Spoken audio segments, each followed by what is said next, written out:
Hi, Jerry Dickinson. How are you? I'm good. How are you, Terry? I am good. I'm good. First, before I thank you for taking time out of your busy day, um, Sure. I want to say Dickinson or Dickerson. Let's clear that up. Dickinson. Dickinson. Thank you very Yep. much. So, thank you for again. I want to go back to thank you for taking your time out to join us here at Weston Power for our educational community Of course. civic series. I'm gonna give you a little Of bit about. course.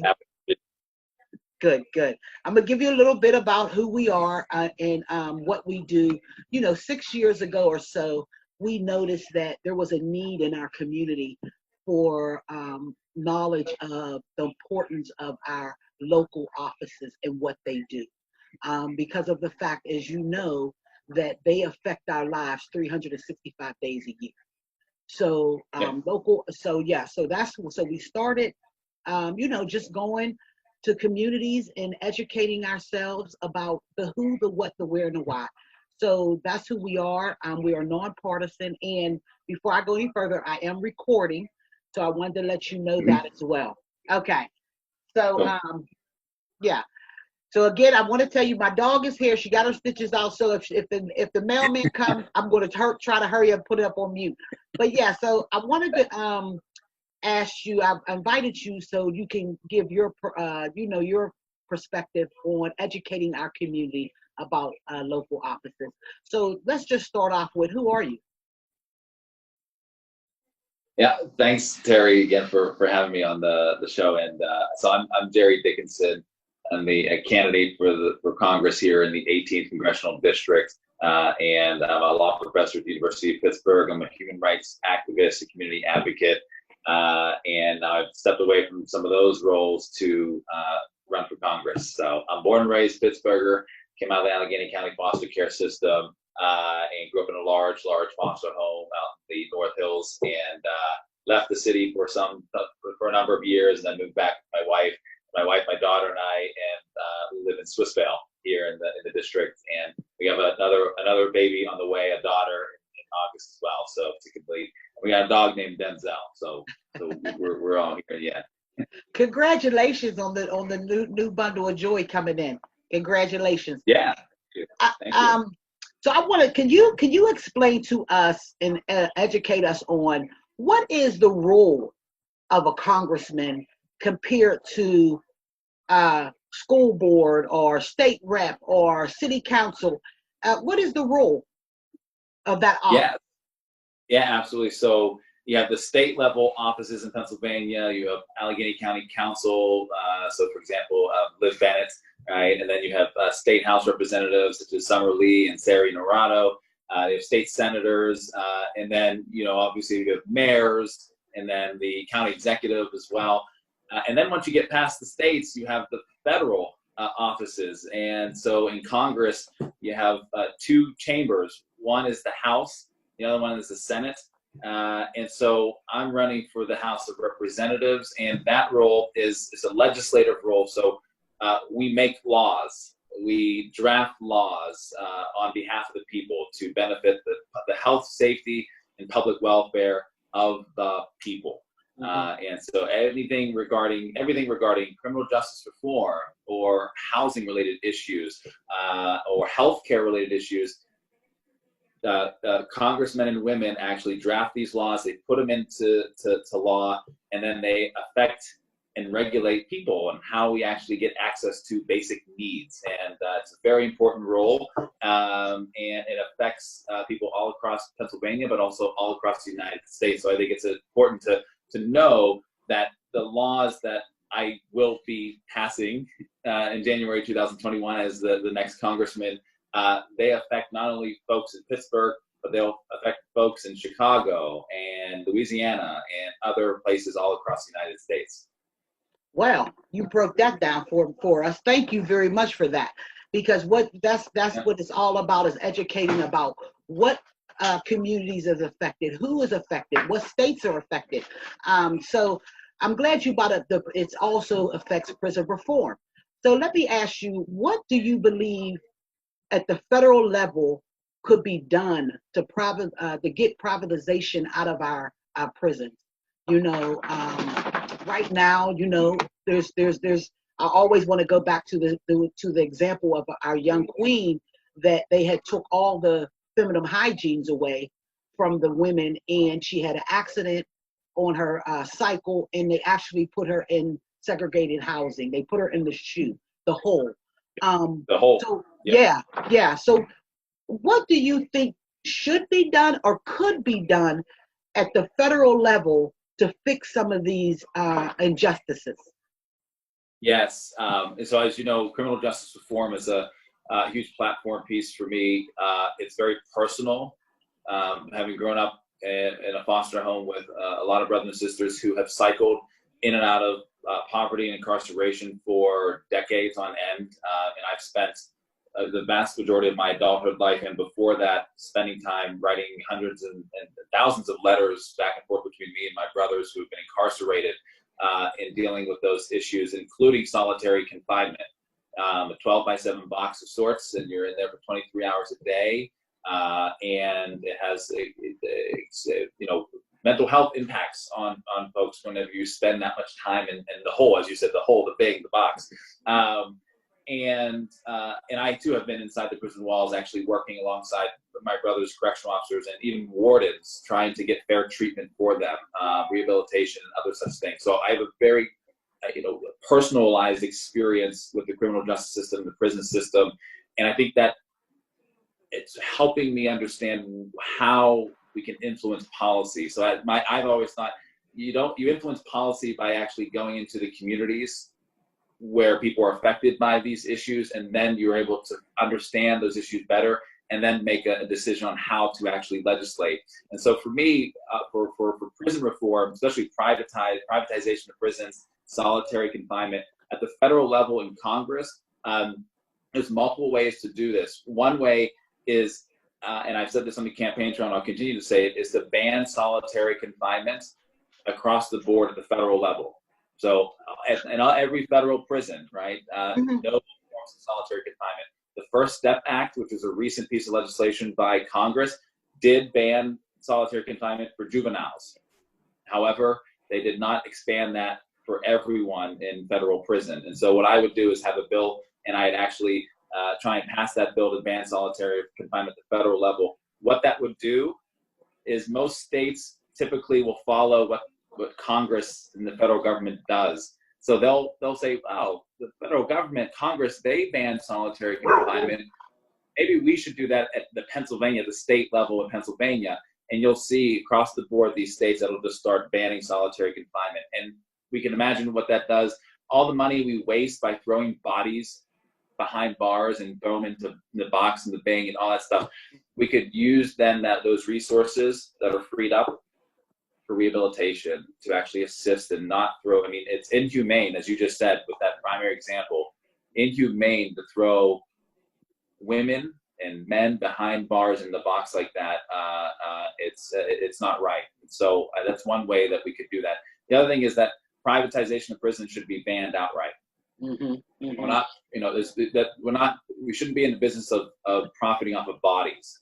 That's just not how America should be working. That's not how I've ever envisioned how criminal justice reform should be engaged in. So at the federal level, you can also enact laws to ban that type of activity at the state level. And I'm someone who would be definitely favorable in support of doing that.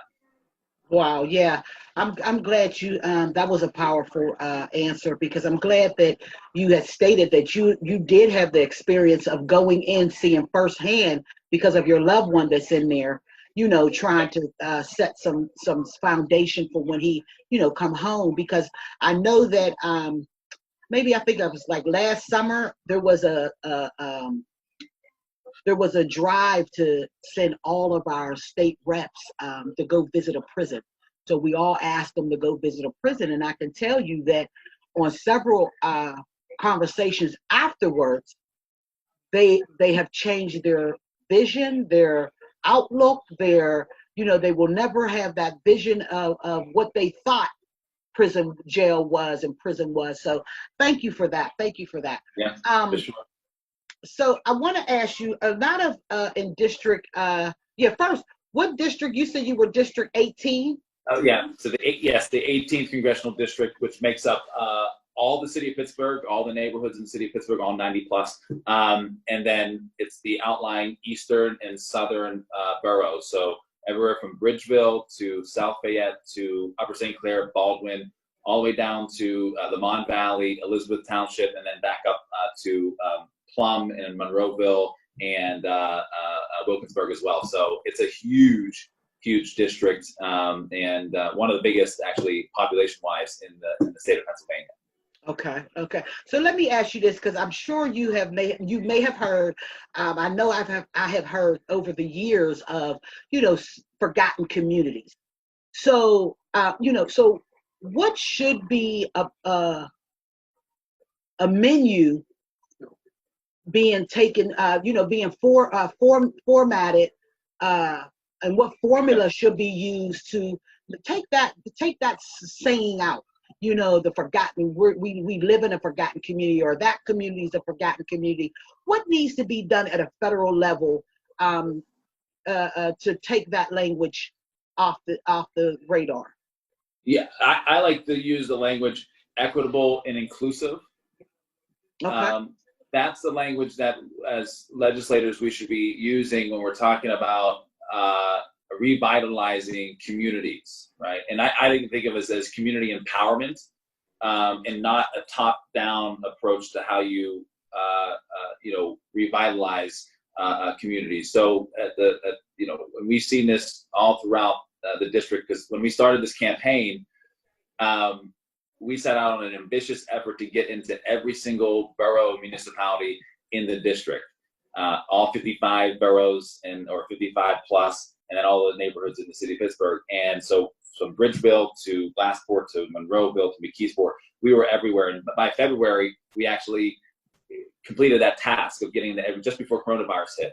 And I can tell you, being on the ground, on the doorsteps of thousands of people, in their living rooms, on their stoops, having coffee, just having a conversation about the issues that they're concerned about. Over and over and over again, we heard that people have never met a politician ever, and no politician had ever gone to their home and said, "Hey, what's on your mind? What are your concerns? I'm not here to tell you what the problems are. What are the issues that you're concerned about?" And they also said that they certainly have never met a candidate for Congress, right? A lot of people's conception of Congress is people on C-SPAN and MSNBC and Washington D.C. insiders. They never expected to have someone come knock on the door about it. And I think there's a lesson to be learned in that, is that I learned and my team learned a significant amount of issues that aren't being addressed by our current political establishment. Things related to climate change and pollution in Clairton, how that issue is also affecting folks in Glassport, and then healthcare reform and not having access to healthcare. I met a woman in Dravosburg who has MS. She's a single mother, and she's getting denied the access she needs to therapy for her MS, right? I mean, so like, you're having these conversations. These are people telling you, this is the issue that's concerning me. And so while some people may think, well, these areas of left behind, as you say, or whatever it may be, really what we should be talking about is how can we engage in inclusive and equitable development to actually lift the communities up and give them a stake in how their communities are going to look in the future and how they're going to develop in the future. And I think it's extremely important, because too often I think politicians go into communities and they say, here's the plan I have for you. Mm-hmm. That's not how that works, right? You go into the community and you have the community tell you, as the legislator, here's what we need you to do for us. Here's the issues that we have. And I think that goes back to this equitable and inclusive type of representation that we need in Southwestern Pennsylvania. We need it dearly, because people are looking for a champion and a fighter right now in this district. Jerry, I have to say that I really, really thank you for saying that, because, doing these educational community civic series, we often hear a lot of, there's so much being done for us, about us, without us. So, and that's a problem. And I'm glad that it is being recognized and is being talked about. And we have to make sure that it's being talked about after election.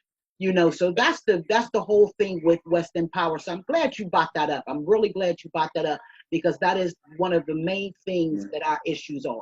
Yeah, we're having a conversation with, instead of legislators talking to the people. Yeah. I agree. So thank you for that. I want to ask about wow. So my thoughts are going. Okay, so I want to ask about So my thoughts are going to. Sorry. I know. I want to talk about a couple more things. One of them is so because when we say probation reform or criminal justice reform, that umbrella is extremely huge. Yeah, that's a very, very broad. So do you see, or do you think that there can be or there should be a collaboration from the federal level, from the state level to the local level? And what does that look like? Yep. So as Terri mentioned before, I teach. So I'm an educator. So I love this. I love everything that you're doing about these kind of education forums and the empowerment, because as an educator, I'm seeing this happen. I do this in the classroom at the law school at Pitt, and you're seeing it happening out in the communities, and it's so imperative. And one of the courses I teach at Pitt is constitutional law. And we talk about, as you just mentioned, local, state, and federal collaboration. And I teach my students, we call it cooperative federalism, this idea that the states and the federal government can work together. Right now, in this era of politics, we got Trump in the presidency, and we got a Republican Party that's pretty much radicalized. And what we actually have now is combative federalism. Like, the federal government doesn't want to work with the states. We see this with the coronavirus, right? Trump is saying, you're on your own, states, figure this out. While millions of people or thousands of people die. And that's not how government's supposed to work. The Congress and the executive branch, which is the presidency, are supposed to work alongside and help and assist local politicians in implementing ideas. And so one way I think this could work in Pittsburgh and with me as a congressman is, and I've talked about this many times, is climate change and dealing with pollution. The congressman here should be working alongside, say, for example, county council persons such as Liv Bennett, right, in implementing the Green New Deal, which is this major federal piece of legislation, or at least resolution, that would move our economy from a fossil fuel dependent oil and gas to solar and wind. But you can't actually get that done if you don't have the buy-in from elected officials like Liv and in elected officials at the state level, such as Sari Murado, right? Or even mayors. You have to have that collaboration and working together. And so I think that's one way, and I'm looking forward to doing that, because here we've got to move away from pollution in the fossil fuel industry, because our children are getting sick, respiratory diseases, asthma. I have a 2.5-year-old daughter who's grown up in Pittsburgh as a Black girl. Like, these are major concerns, and so you're not going to get those kind of the big federal policies implemented if you don't have the buy-in and the agreement from folks at the local level. And it's a beautiful process, and it could work that way, but you also just need a change in leadership to work and have that collaboration actually happen. Okay. Wow. Yeah. See, I'm glad that you're breaking it down that where we all can understand exactly what you're saying, from the federal to state to the local levels. You have mentioned county councilwoman Liv Bennett. I want to just touch on, she was at the forefront of health crisis bill, of racism being a health. In 2020, it's just becoming, and it was 12-3 voted for, so how can that collaboration, move forward with, from the federal to the county? Yep. All the way through, because that it has to be or help us understand, does that need to be a bigger platform, or is it okay where it is right now?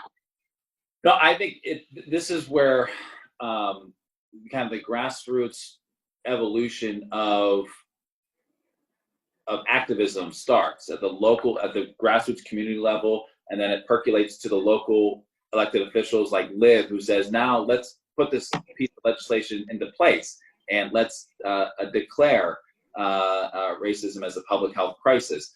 Now, if you have the right congressperson at the federal level, you then can take that issue to the national level, right? And actually inform people that this is an issue going on in Pittsburgh, but it's also a national issue that also should get awareness as well. And the way you get it to be nationalized is you have a congressperson who's willing to stick his neck out and be big and bold, right? And talk about these issues. And here in Western Pennsylvania, we know that this is one of the least livable regions for African Americans. And we know that these pervasive racial disparities have to be talked about and addressed. And so this is a prime example of doing that. Another example I would use is the most recent efforts by County Council woman Liv Bennett to implement an independent review board, an independent police review board.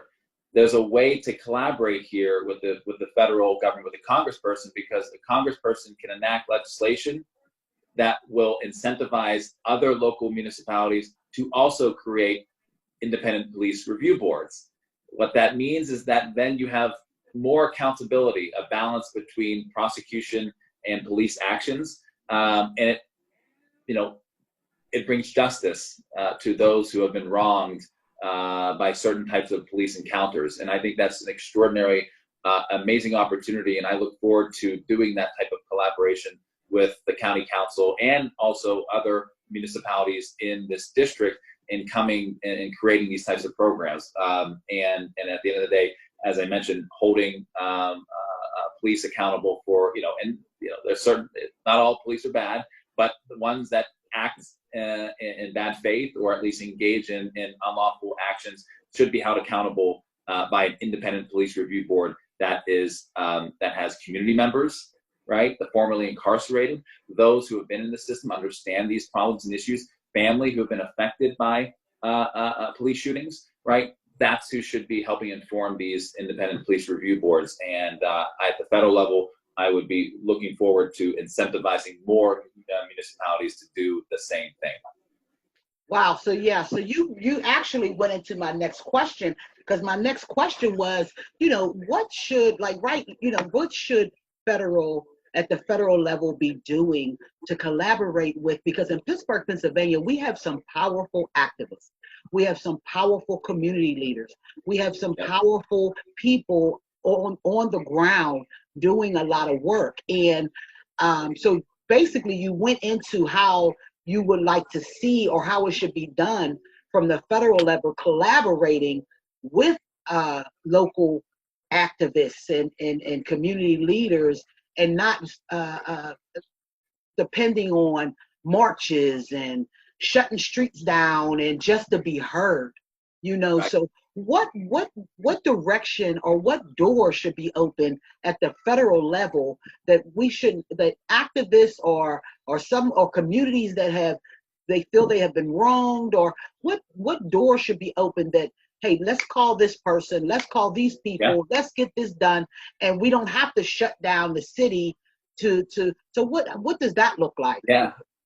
So I'm totally in agreement here about opening up more avenues for community advocates and activists to play a role in policymaking at the federal level. Right now, the way the system works in Washington, D.C. at the federal level is congressmen and women, most of them, many of them, are tied into lobbying and corporate interests, right? These are major institutions, big companies and corporations who give congressmen and women these big checks for their campaigns, right?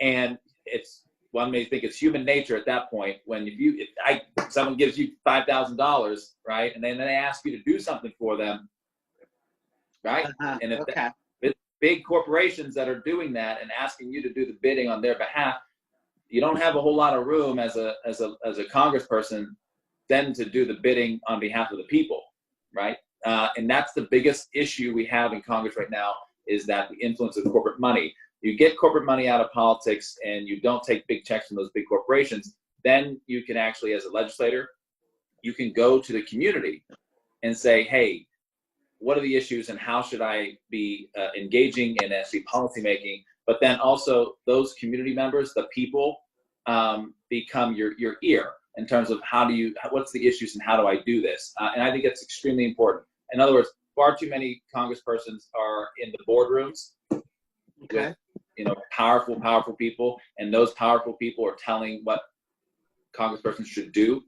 Instead, congressperson, and this is what I would be doing, the first stop I would be is in the community, at the community board level, having the conversations and having them influence policymaking. And that's a unique opportunity that we have here. We have a number of federal congressmen and women who are doing this, but we don't have enough.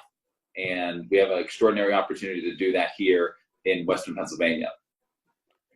Wow. Yeah. Thank you for that. Thank you for that. Couple more questions. Mm-hmm.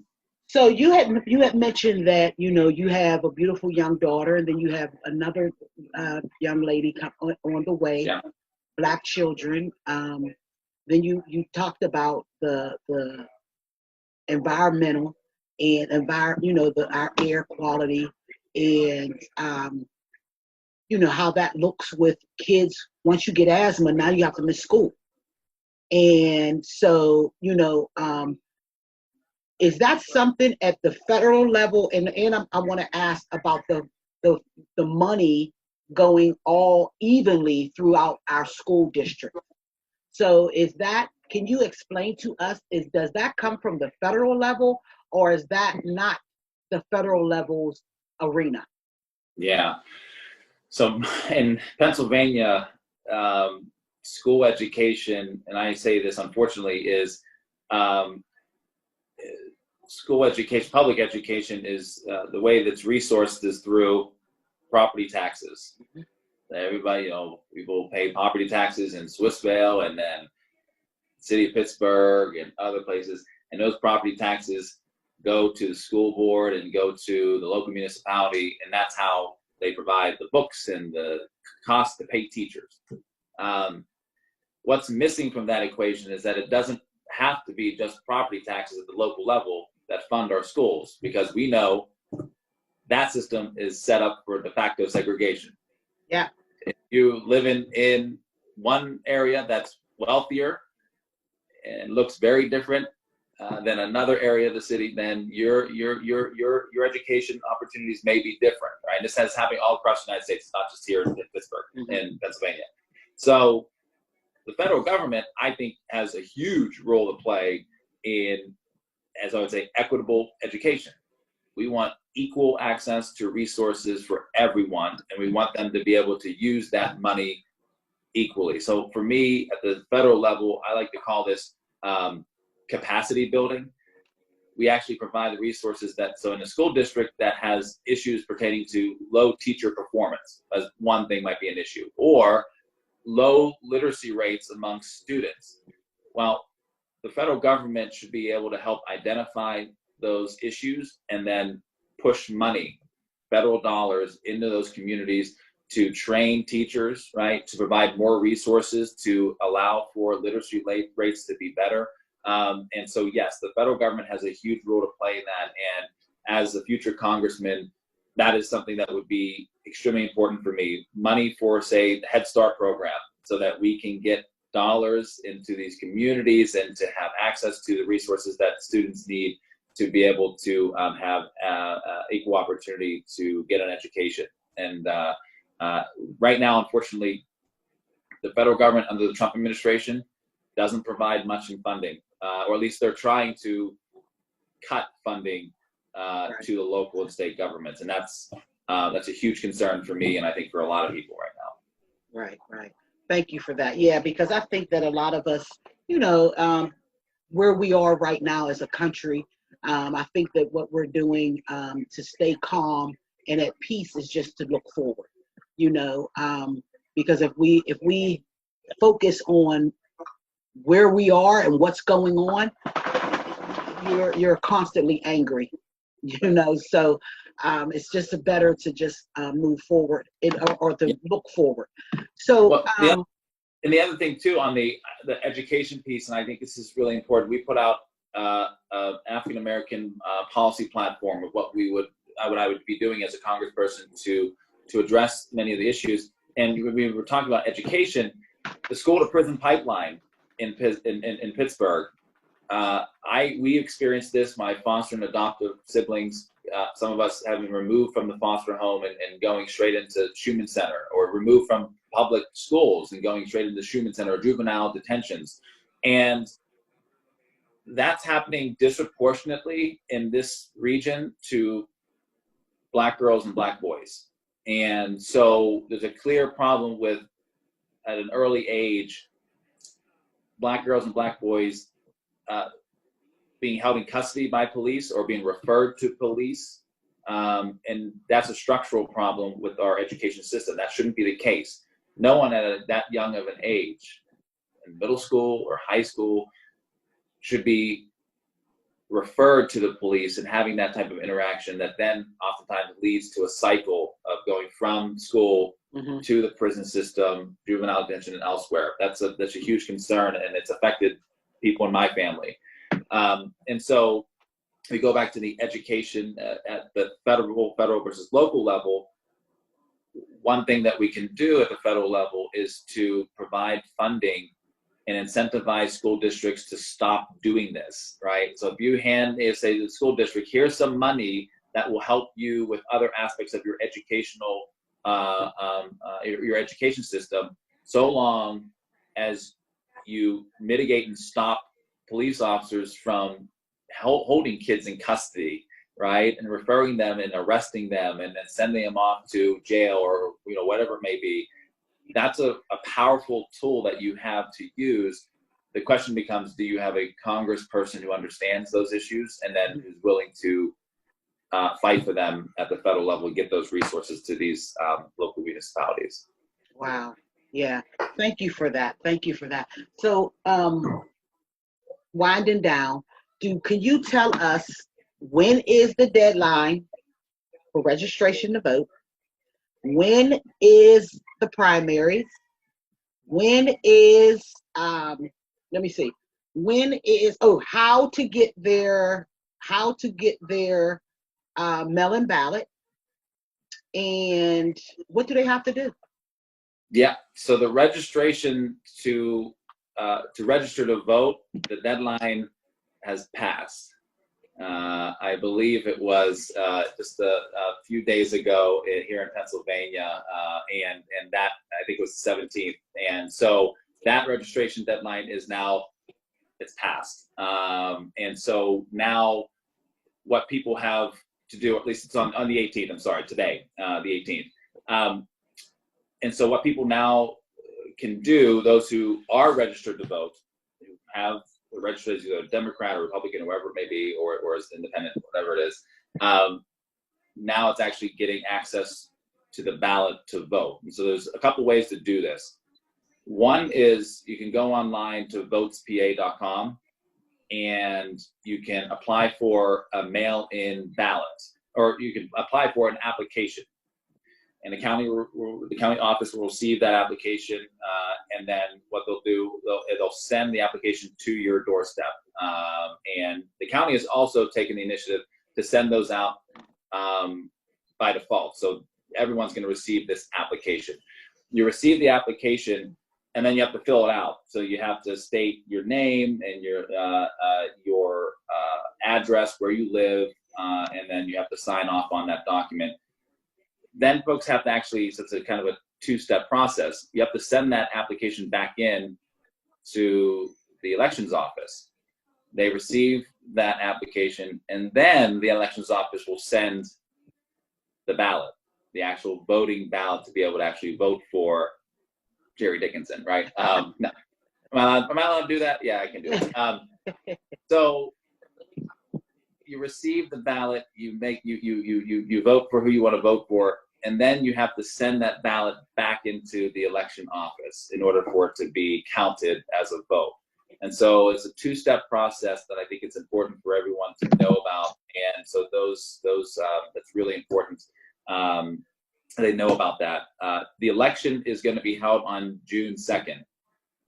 And if you don't do all those things prior to the election, you still have an opportunity to vote. But you got to go to the polls physically. And Allegheny County just recently released the polling sites. Right. And because of coronavirus, they've limited the number of polling sites for health and safety purposes because of the virus. And so I believe it's somewhere around, I can't remember the exact number, but it's over 100 or so polling sites all throughout Allegheny County. Typically it's in the thousands. So they really narrowed it down. Yeah. And in the 18th congressional district, there are about 70-ish or so polls that will be open. And it looks like it's mostly in most of the neighborhoods in Pittsburgh, and then one polling site in each municipality. So Glassport will have one, McKeesport will have one, Jervosburg will have one. And so they can go to the polling site and vote. And so there are a number of options to do it. And so people have to make a decision on how they want to go about doing it. We have been suggesting as a campaign that everyone votes safely from the comfort of their home. They can get their mail-in ballot and vote that way instead of risking their health by going out and waiting in the lines to do that. So I hope that's helpful. Yeah. A lot of information going around about this, and it's the first time that we've ever actually done mail-in ballot in Pennsylvania. Yeah. So what a year to do it. Right. And also, I just want to, because I did see on Summer Lee, State Rep Summer Lee, and County Council President Bethany Halem, they had on their social media sites the locations for everyone where they need to go if they choose to go in person. So I'm glad to hear that. So is there anything else that you would like to say that we may not have asked? We want to thank you for, coming and sharing some time with us. So is there anything that you would like to say? No, I just say, voting is a constitutional right. You have the right to vote. And it's extremely important for everyone to, I think, exercise that right to vote, because not every country permits and allows this to happen. Right. And this is an important year to be voting. And it's also extremely important because here in the 18th congressional district, there hasn't been a seriously contested Democratic primary challenge like this in well over 20 years. And we're saying to folks on the campaign trail, we're saying it, and we'll continue to say it in the future, that we can aspire for greatness in this district, right? This is a safe, heavily Democratic district. A lot of issues in the district that are ongoing, but we want to take it to the next level. We want to use the seat as a bully pulpit to make transformational change, to address the racial disparities in this district, to address Medicare for all, to address the climate change and the pollution problems, and to address civil rights issues. And we have the opportunity to do that. It just requires a change in leadership and a style in leadership to actually get us there. So I say to everyone, get out there to vote either on June 2nd or prior to through your mail-in ballots and exercise that right to vote. Well, there it is, ladies and gentlemen. Jerry Dickinson. I was going to say Larry. Jerry Dickinson. And again, thank you so much. Hope to talk to you soon, and I look forward to hearing more from you. Yeah, Terry, thanks so much for everything that you're doing with this amazing program. I really do appreciate it, and I'm not the only one. Many people in this city appreciate what you're doing. It's indicative of your leadership in this region. So, thank you very much. Thank you, Jerry. Hope to talk to you soon. Okay. Bye-bye. Okay, bye.